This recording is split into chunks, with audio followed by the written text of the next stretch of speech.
Hi hello darlings, welcome to the new video. And இந்த video எதை பற்றி இருக்க போகுது அப்படின்னா, ட்ரேடர் விசஸ் கேம்லர். ஆக்சுவலாக ட்ரேடர்னா என்ன, ட்ரேடர் அப்படின்னு சொல்லிட்டு கேம்லிங் பண்ணுறாங்கல்ல, அவங்க யார், ரெண்டு பேருக்கு இருக்க டிஃப்ரென்ஸ் என்ன, நீங்கள் இப்போ எந்த ஸ்டேஜில் இருக்கீங்க?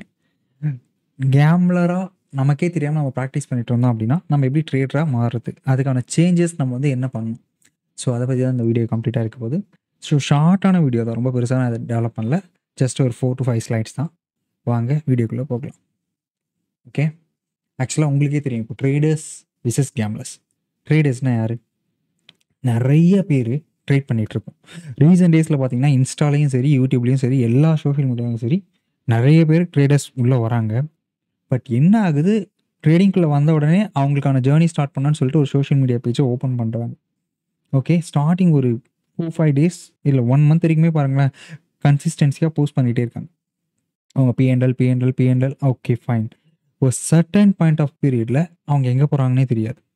நமக்கு தெரிஞ்ச நிறைய பேர் நல்லா ட்ரேட் பண்ணுவாங்க. உங்கள் ஆஃபீஸ் கொலீக் ஆகட்டும், உங்கள் ஃப்ரெண்ட்ஸ் ஆகட்டும், எல்லாருமே பார்த்தீங்க அப்படின்னா ட்ரேட் பண்ணிகிட்டே இருப்பாங்க. சடனாக பார்த்தீங்க அப்படின்னா, இல்லைடா நான் ஸ்டாப் பண்ணிட்டேன். ஏன் ரீசன் அப்படின்னா, இல்லை எனக்கு அது செட் ஆகலை, ஸ்டாப் லாஸ் ஆகிட்டே இருக்குது, என்னால் ப்ராஃபிட் பண்ண முடியல, நிறைய லாஸ் பண்ணுற மாதிரி இருக்குது, கேபிட்டல் வாஷ் அவுட் ஆகிடுச்சு, இந்த மாதிரி நிறைய ரீசன்ஸ் வரும். அதே ரீசன்ஸை ட்ரேடர்ஸ் சொல்கிறாங்களா, கேம்லர்ஸ் சொல்கிறாங்களா? ஏன் அப்படின்னா ட்ரேடர்ஸ் வந்து அந்த மாதிரி சொல்ல மாட்டாங்க.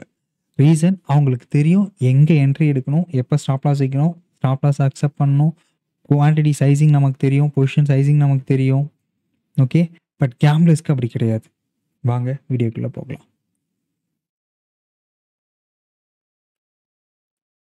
ஓகே, சி எக்ஸாம்பிளுக்கு வந்து நான் 2 பேரை எடுத்துகிட்டு இருக்கேன். ஒருத்தர் வந்து ராம் ட்ரேடர், ஜெய் வந்து கேம்லர்.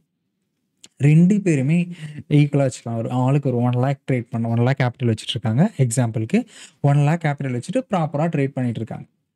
ராம் அப்படின்றவர் ஒரு professional trader means set of rules வச்சுட்ருக்காரு, ஸ்ட்ராட்டஜிஸ் வச்சுட்ருக்காரு. அவருக்கு வந்து தெரியும் நம்ம இன்றைக்கி ட்ரேட் எடுக்கலாம், எடுக்க வேணாம். அவர் வந்து டெய்லி ட்ரேட் பண்ணணும் கிடையாது, டெய்லி ப்ராஃபிட் பண்ணணும் கிடையாது. அவருக்கு தேவை என்ட்ரி பர்ஃபெக்டாக வந்ததா, அவரோட ஸ்ட்ராட்டஜிக்கு ஏற்ற மாதிரி வந்ததா, நான் என்ட்ரி எடுக்கிறேன். சப்போஸ் ஸ்டாப் லாஸ் ஆனாலும் ஓகே, டார்கெட் ஆனாலும் ஓகே. இல்லை நான் டே ஃபுல்லாக வெயிட் பண்ணேன், எனக்கு என் ஸ்ட்ராட்டஜி படி எனக்கு எந்த என்ட்ரியுமே கிடைக்கல, ஓகே, அதையும் அக்செப்ட் பண்ணிப்பாங்க. இல்லை எனக்கு தொடர்ந்து 2 நாளாக ஸ்டாப் லாஸ் ஆகிடுச்சு, அதையும் அக்செப்ட் பண்ணிப்பாங்க. பட் நம்ம ஜெய் இருக்காங்க பாருங்கள், கேம்லர். அவருக்கு வந்து எந்த செட்டப்புமே இருக்காது. லைக் மார்க்கெட் சடனாக கீழே விழும். ஓகே, அந்த டைமில் என்ன பண்ணுவாங்க, பி எடுத்துருவாங்க. ஓகே, புட் ஆப்ஷன் இல்லை அப்படின்னா செல் பண்ணிடுவாங்க. ஏன் அப்படின்னா மார்க்கெட் இன்னும் கீழே போகும் அப்படின்னு சொல்லிட்டு பிளைண்டாக. ஓகே, அங்கே ரிஜெக்ஷன் பாயிண்ட் இருக்கான்னு தெரியாது. லைக் ஒரு 3 கேண்டில் ரெட் கேண்டில் வந்துச்சு, உடனே என்ன பண்ணலாம், எங்கேயாவது படிச்சிருப்பாங்க 3 கேண்டில் ரெட் கேண்டில் வந்துச்சு அப்படின்னா மார்க்கெட் கீழே இறங்கும். பட் இன்னும் எவ்வளோ தூரம் இறங்குன்றதும் தெரியாது. அதுக்கு என்ட்ரி எங்கே, எக்ஸிட் எங்கே, ஸ்டாப் லாஸ் எங்கே, அதுவும் தெரியாது. அவங்கள பொறுத்த வரைக்கும் மார்க்கெட் கீழே வந்துட்டே இருக்குது, ஜஸ்ட் லைக் செல் அடிச்சு விடலாம். ஏன்னா இவ்வளோ மாதம் இறங்கிட்டா இன்னும் இறங்கிறதுக்கு வாய்ப்பு இருக்குது. இல்லை மார்க்கெட் ஷார்ட் மார்க்கெட்டாக இருக்கும், அந்த டைமில் என்ன பண்ணுவாங்க, ஓகே மார்க்கெட் இவ்வளோ தூரம் இறங்கிட்டா நம்ம வந்து அங்கே அவனுக்கு சப்போர்ட் ஜோன் தெரியாது, சப்போர்ட் பிரேக் பண்ணி கீழே இறங்க போகிறோன்றதும் தெரியாது. என்ன பண்ணலாம், ஓகே இவ்வளோ தூரம் இறங்கிட்டால நம்ம பை பண்ணி வைக்கலாம், கண்டிப்பாக இங்கேருந்து கொஞ்சம் மேலே போவான், பை பண்ணுவாங்க. லாஸ், ஸ்டாப் லாஸ் போட்டிருந்தாங்க அப்படின்னா ஸ்டாப் லாஸ் ஹிட் ஆகும். இல்லை ஆவரேஜ் பண்ணலாம், ஒரு 10 பாயிண்ட் ஹிட்டாச்சு ஆவரேஜ் பண்ணலாம், மறுபடியும் மார்க்கெட் கீழே இறங்கிருக்கும், மறுபடியும் ஆவரேஜ் பண்ணலாம். இந்த டைம் என்ன ஆகும் அப்படின்னா, ஆவரேஜ் பண்ணலாலும் கேபிட்டல் கிடையாது. ஆல்ரெடி பிஎன்எல் பார்த்தீங்கன்னா ஒரு 20 to 30% லாஸில் போயிட்டுருக்கும். ஸோ அந்த மாதிரி டைமில் என்ன ஆகும், ஓகே அங்கேயாவது என் பண்ணுவாங்கன்னு கிடையாது. அதுக்கப்புறம் என்ன பண்ணுவாங்க, போய்ட்டு அழகாக ஒரு ஓடிஎம்மில் போயிட்டு பல்க் குவான்டிட்டி போட்டு ட்ரேட் பண்ணலான்னு பண்ணுவாங்க. ஸோ அந்த டைமில் லாஸ் ஆகும். அதாவது ட்ரேடர் அப்படின்றவங்க ஒரு ஃபிக்ஸ்டான ஸ்ட்ராட்டஜி வச்சுருப்பாங்க. என்ட்ரி எடுத்தே ஆகணுன்ற எந்த ஒரு கமிட்மெண்ட்லேயும் இருக்க மாட்டாங்க. மார்க்கெட்டில் கரெக்டாக ஒரு என்ட்ரி வருது, அதாவது மல்டிபிள் இண்டிகேட்டர் யூஸ் பண்ணுறாங்க, இல்லை ஸ்ட்ராட்டஜி யூஸ் பண்ணுறாங்க, அதெல்லாம் பர்ஃபெக்டாக காட்டுது, எக்ஸ்பீரியன்ஸ் இருக்குது, இது வந்துச்சு அப்படின்னா ஸ்டாப் லாஸோட நம்மளால் ட்ரேட் பண்ண முடியும்னு சொல்லிட்டு ஃபிக்ஸ்டாக எடுக்கிறாங்க பாருங்க, அவங்க ட்ரேடர்ஸ். இந்த மாதிரி பிளைண்டாக எடுக்கிறவங்க எல்லாருமே கேம்லர்ஸ் தான். ஓகே, எக்ஸாம்பிளுக்கு நான் சொல்கிறேன். ஓகே, இப்போ அவங்க ஒருத்தன் வந்து ஒரு மாதம் ஃபுல்லாக ட்ரேட் பண்ணுறான், லைக் 1 month ட்ரேட் பண்ணுறான்னு வச்சுக்கோங்களேன், ஒரு 15 to 20 ஒர்க்கிங் டேஸ் இருக்குது. அதில் ப்ராஃபிட் பண்ணுறாரு. ட்ரேடரோட பிஎன்எல் எப்படி இருக்கும் அப்படின்னா, அவருக்கு 10 ஸ்டாப் லாஸ் 10 ப்ராஃபிட் வந்தாலுமே ஸ்டில் இன் குட் ப்ராஃபிட். எப்படி சொல்கிறான் அப்படின்னா, அவன் 1:2 வச்சுருப்பான். ஓகே, இல்லை 1:3 வச்சுருப்பான். ஓவராலாக பார்த்தீங்க அப்படின்னா இப்போ 1:1 வச்சுருந்தா தான் 10 நாள் ப்ராஃபிட் 10 நாள் லாஸ் ஈக்குவல் ஆகிடும். பட் 1:2 வைக்கும்போது என்ன ஆகும், 10 நாள் ப்ராஃபிட் 10 நாள் லாஸ் ஆகும்போதும் கூட ஸ்டில் அந்த 1% ப்ராஃபிட் நீல். பட் அதே நம்ம அப்படியே கேம்லர் பக்கம், நம்ம ஜெய் பக்கம் வந்தோம்னு வச்சுக்கலாம், அவர் 20 நாள் ட்ரேட் எடுத்திருப்பார். 5 நாள் தான் ஸ்டாப் லாஸ் அடிச்சிருக்கும். மீதி 15 நாளுமே ப்ராஃபிட். ஓகே. பட் ஓவராலாக மந்த் எண்டில் பார்த்தீங்க அப்படின்னா லாஸ். ஏன்டா லாஸ்ன்னு பார்த்தீங்க அப்படின்னா, அவங்களோட ப்ராஃபிட் அதிகமாக இருக்கும். சாரி, ப்ராஃபிட் வந்து கம்மியாக இருக்கும். லைக் 1000, 2000, 500 அந்த மாதிரி இருக்கும். லாஸ் பார்த்தீங்கன்னா 5000, 10,000, 5000, 10,000 அந்த மாதிரி இருக்கும். ஸோ அந்த ரேஞ்ச் அப்படின்றது தெரிஞ்சுக்கணும். ஓகே. தேர்ட் ஒன் வந்து ஒரு நல்ல ட்ரேடர் எப்பயுமே ரிஸ்க் மேனேஜ்மெண்ட். ரீசன் என்ன அப்படின்னா, ரிஸ்க்கை மேனேஜ் பண்ண தெரியல அப்படின்னா உங்களோட லாஸ்க்கு லிமிட் இல்லாமல் போயிடும். 1,00,000 வச்சுருக்கீங்க அப்படின்னா ஒரு நாளைக்கு 1% 2% தான் லாஸ் பண்ணணும். ஓகே. அந்த 1% 2% ட்ரேடர் எப்படி லாஸ் பண்ணுவோம் அப்படின்னா, இப்போ ₹2000 எக்ஸாம்பிளுக்கு லாஸ் பண்ணுறான்னு வச்சுக்கோங்களேன். அப்போது ஒரு ₹4,000 இல்லை ₹5,000 அவங்களோட பிஎன்எல் ப்ராஃபிட் வந்து வைக்கிறான். ₹2,000 லாஸ், ₹4,000 டார்கெட். ட்ரேடர் என்ன பண்ணுவான், ஜஸ்ட் வந்து ஒரு 200 குவான்டிட்டியோ 300 குவான்டிட்டியை கம்மி பண்ணிவிட்டு 10 பாயிண்ட் ஸ்டாப் லாஸ், 20 பாயிண்ட்லேருந்து 25 பாயிண்ட் டார்கெட். இது ட்ரேடர். பட் நம்மால் கேம்லர் என்ன பண்ணுவாங்க அப்படின்னா, அதெல்லாம் அவங்களுக்கு தேவையே இல்லாதது. ₹1,00,000 இருக்குது, 1000 குவான்டிட்டி போடு, அதே ரிஸ்க் மேனேஜ்மெண்ட்டை வை. 1000 குவான்டிட்டி ஒரு 3 நாள் ஸ்டாப் லாஸ் அடிச்சிட்டான்னு வச்சுக்கோங்களேன், நீங்கள் என்ன பண்ண முடியும்? சிம்பிளாக சொல்லுங்களேன். அதே 10 பாயிண்ட் ஸ்டாப் லாஸாக 3 நாள் 30% லாஸ் ஆகிடுச்சு. பட் இப்போ இருக்கிறது உங்கள் கையில் 70%, 70,000 தான் இருக்குது. நீங்கள் 4th டே வரும்போது உங்கள் கேபிட்டல் வந்து 70,000 தான். அதுதான் 100%. இப்போ நீங்கள் அந்த 70,000 வச்சு அகைன் 30,000 எடுக்கணுன்றப்போ ஆல்மோஸ்ட் ஒரு 40 to 43% கிட்ட ரிட்டர்ன் வர வேண்டியதாக இருக்கும். லாஸ் பண்ணது 30%. பட் ரிட்டர்ன் நீங்கள் ப்ராஃபிட்டாக அதை எடுக்கணும் அப்படின்னா உங்களுக்கு அகைன் 40% மேலே ரிட்டர்ன் எடுத்தால் மட்டும்தான் அந்த லாஸை ஈக்குவல் பண்ண முடியுமே தவிர ப்ராஃபிட் கிடையாது. ப்ராஃபிட் இங்கே 50% மேலே, அதாவது உங்கள் என்டையர் கேபிட்டலில் 50% ரிட்டர்ன் வந்தால் மட்டும்தான் உங்களுக்கு ஒரு மினிமம் ப்ராஃபிட் வரும். ஞாபகம் வச்சுங்க. அதனால தான் வந்து ரிஸ்க் மேனேஜ்மெண்ட் அவ்வளோ ரொம்ப ரொம்ப முக்கியம். Okay. 4th one journaling. Okay. இப்போ போஸ்ட் பர்ச்சேஸ் பண்ண எல்லாருக்குமே நான் வந்து ஒரு ட்ரேடிங் ஜேர்னல் கொடுத்தேன். அதுக்கு முன்னாடி நான் வந்து நிறைய பேருக்கு ஃப்ரீ ஜேர்னல், இதோட ப்ரீவியஸ் வெர்ஷன் வந்து ஃப்ரீயாகவே நிறைய பேருக்கு மெயிலில் வந்து நான் கொடுத்துருக்கேன். ஸோ இப்போயுமே சொல்கிறேன், உங்களுக்கு ஃப்ரீ ஜேர்னல் வேணும் அப்படின்னா ஒன்றுமே பிரச்சனை இல்லை. வெப்சைட்டில் போயிட்டு சைன் அப் பண்ணுங்கள். சைன் அப் பண்ணிவிட்டு சேட் பாக்ஸில் ப்ரோ எனக்கு ஜேர்னல் வேணும்னு நீங்கள் டைப் பண்ணீங்க அப்படின்னா வித்தின் 24 hours உங்கள் மெயிலுக்கு ஜேர்னல் வந்துடும். ஓகே. உங்களோட ட்ரேட்ஸை ஜேர்னலிங் பண்ணுங்கள். நீங்கள் ட்ரேடர், ஓகேவா? ஸோ மேக்ஸிமம் ட்ரேடர்ஸ் என்ன பண்ண போகிறீங்க, ஒரு 5 ட்ரேட் எடுப்பீங்களா, இல்லை 10 ட்ரேட் கூட எடுப்பீங்கன்னு வச்சுங்களேன். 10 ட்ரேடில் ஒரு 7 ட்ரேட் 8 ட்ரேட் ப்ராஃபிட் வருதுன்னா 10 ட்ரேட் தான். அதை ஈஸியாக ஜேர்னல் பண்ணிடலாம். என்ட்ரி எங்கே, எக்ஸிட் எங்கே, ஸ்டாப் லாஸ் எங்கே, ரீசன் எங்கே. அதோட ரீசன் என்ன, இப்போது மார்க்கெட் வந்து எனக்கு சிபிஆர் பிரேக் பண்ணி R1க்கு போகிறான். ஸோ சிபிஆரில் இருக்கான், மேலே டாப் 5 மேலே க்ளோஸ் பண்ணிட்டான். எக்ஸாம்பிளுக்கு நான் என்ன பண்ணுறேன், ஒரு கால் ஆப்ஷன் வாங்குறேன். என்னோட என்ட்ரிக்கான ரீசன் சிபிஆருக்கு மேலே போக போகிறான். என்னோட ஃபஸ்ட் டார்கெட் வந்து ப்ரீவியஸ் டேயோட ஹையோ இல்லை அப்படின்னா R1 இருந்துச்சுன்னா R1. இதுதான் என்னோட டார்கெட். ஸ்டாப் லாஸ் பார்த்தீங்க அப்படின்னா சிபிஆர் பாட்டம் சிபிஆர் கீழே ஒரு 2 பாயிண்ட் 3 பாயிண்ட் வச்சுன்னு வச்சுங்களேன். என்ட்ரி, எக்ஸிட், ஸ்டாப் லாஸ் மொத்தம் செட் ஆச்சு. அதுக்கு என்ன ஸ்ட்ராட்டஜி யூஸ் பண்ணுறதையும் நான் வந்து மென்ஷன் பண்ணிட்டேன். ஓகே. இப்படி பண்ணும்போது என்ன ஆகும், எந்தெந்த இடத்துல நம்ம தப்பு பண்ணுறோம், எங்கே ஓவர் சைஸ் குவான்டிட்டி பண்ணுறோம், இல்லை எங்கே மிஸ் மேட்ச் எடுக்கிறோம், நம்ம அந்த ஜேர்னலை வந்து லைக் ஒரு 1 week ஒன்ஸ் நம்ம வந்து பார்த்தாவே நமக்கு தெரிஞ்சிடும். நம்ம நெக்ஸ்ட் வந்து அந்த தப்பை பண்ண மாட்டோம். நமக்கு புரிய ஆரம்பிச்சிடும் எதனால் நம்ம எடுத்ததால் நமக்கு வந்து லாஸ் ஆச்சு. இப்போ நம்ம அந்த ட்ரேடே எடுக்காமல் இருந்தால் நம்ம லாஸ் ஆகாமல் இருந்திருக்கலாம். அவசரப்பட்டு ட்ரேட் எடுத்தாலும் லாஸ் ஆச்சுன்னு சொல்லிட்டு நம்ம ஃபீல் பண்ணுறத நம்ம ஒரு ஜேர்னலை கரெக்டாக மெயின்டைன் பண்ணோம் அப்படின்னா பர்ஃபெக்டாக இருக்கும். பட் நம்ம கேம்லர் மைண்ட் செட்டில் இருக்கும்போது நம்ம என்ன பண்ணோம் அப்படின்னா, நோ ப்ராப்ளம், எதை பற்றியும் கவலைப்பட தேவை. ஓகே, இன்னைக்கு லாஸ் க்ளோஸ் பண்ணிட்டு போகலாம், ப்ராஃபிட் க்ளோஸ் பண்ணிட்டு போகலாம். Okay, simple. ப்ராஃபிட் வந்துச்சா ஓகே விட்ரா பண்ணுங்கள், ஜாலியாக இருங்க, என்ஜாய் பண்ணுங்கள். லாஸ் வந்துச்சா ஒன்றும் பிரச்சனையே கிடையாது, பார்த்துக்கலாம். ஆனால் அங்கே போயிட்டு ரிசர்ச் பண்ணுறதோ, எதுக்காக அந்த என்ட்ரி எடுத்தோம், ஏன் லாஸ் பண்ணோம் அப்படின்றத ஃபாலோ பண்ணுறதோ இருக்கவே இருக்குது. எப்போ நீங்கள் வந்து ஒரு ப்ரொஃபஷனல் ட்ரேடர் ஆகணும், நாங்கள் வந்து மார்க்கெட்லேருந்து ஏர்ன் பண்ணணும்னு நினச்சிட்டிங்களோ, ஜஸ்ட் லைக் தட் நீங்கள் வந்து உங்கள் ட்ரேடிங் ஜேர்னலில் கூடவே வச்சுக்கோங்க, ஃபாலோ பண்ணிகிட்டே இருங்க. லைக் ஒரு A4 ஷீட்டில் பிரிண்ட் பண்ணிக்கோங்க, இல்லை எக்ஸல் ஷீட் வச்சுக்கோங்க. கரெக்டாக என்ட்ரி பண்ணிகிட்டே வாங்க. நீங்கள் ஃபிசிக்கலாக இருந்துச்சு அப்படின்னா, ஒரு ஃபிசிக்கல் பேப்பரில் இருந்துச்சு அப்படின்னா இது இன்னும் பெட்டராக இருக்கும். ஏன் அப்படின்னா நீங்கள் எழுதும்போது உங்களுக்கு தெரியும் என்ன ரீசன் அப்படின்றது. ஸோ ஜேர்னலிங் அவ்வளோ இம்பார்ட்டன்ட்.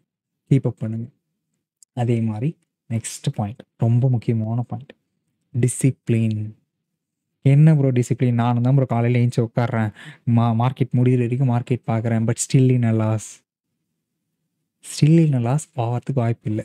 அங்கே ஸ்டில் இன் அ லாஸ் எப்போ வரும் அப்படின்னா, லைக் நீங்கள் வந்து ரிவெஞ்ச் ட்ரேட் பண்ணும்போதோ, இல்லை அப்படின்னா ஓவர் ட்ரேட் பண்ணும்போதோ, இல்லை மார்க்கெட் கன்சாலிடேட் ஜோனில் இருக்கும்போது ரிஸ்க் வச்சு ஹை ரிஸ்க்லாம் நான் வந்து ட்ரேட் பண்ணலாம். மார்க்கெட் இவ்வளோ நேரம் வந்து மார்க்கெட்டில் இன்னைக்கு ஃபுல்லாக உட்காந்துட்டேன். ஸோ ப்ராஃபிட் எல்லாம் போனால் என்னால் ஒன்றும் பண்ண முடியாது. ஸோ சிம்பிளாக ஒரு என்ட்ரி எடுத்து எக்ஸிட் ஆகலாம். மார்க்கெட் அவ்வளோ நேரம் கன்சாலிடேட் ஆகிருக்கும். பட் நீங்கள் என்ட்ரி எடுத்தோன்னே அதுக்கு ஆப்போசிட்டாக போயிருக்கும். ஏன்னா பிரேக் அவுட்ஸ் கன்சாலிடேட்டில் இருக்கும்போது எப்போ வேணால் பிரேக் அவுட் எந்த பக்கம் வேணால் நடக்கலாம். தப்பாச்சு அப்படின்னா லாஸ். ஸோ அந்த டைமில் என்ன பண்ணுவீங்க? வெயிட் பண்ணியிருக்கலாமே.